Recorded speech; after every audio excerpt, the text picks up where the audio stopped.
పూర్వం ఒకసారి శ్రీకృష్ణుడు దేవేరులైన రుక్మిణీదేవి, సత్యభామ, రాధారాణి దగ్గరికి వెళ్ళి శ్రీకృష్ణుడి బాలలు బృందావనంలో జరిగిన విషయాలను చెప్పమని కోరుకుంటారు. రాధాదేవి వాళ్ళ అల్లరి చిల్లరి వేషాలన్నీ చెప్తూ ఉండేది. చెప్తూ ఉంటే అదే సమయంలో ఆడుకుంటున్న కృష్ణుడు, బలరాముడు, సుభద్రలు అటుగా వచ్చి తలుపు వెనుక నుంచుని ఆ చిన్న చిన్న విషయాలన్నీ వింటూ ఆనందిస్తూ ఉన్నారు.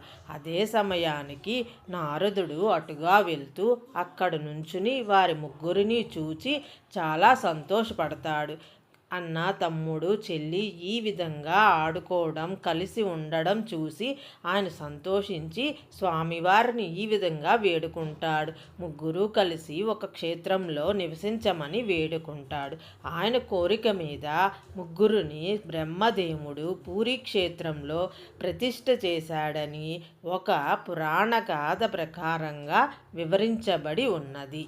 పూరీ జగన్నాథులో అన్న, చెల్లి, సుభద్ర, తమ్ముడు ఉండడం వలన అదొక చాలా గొప్ప విశేషమైన క్షేత్రముగా బాసిల్లుతుంది.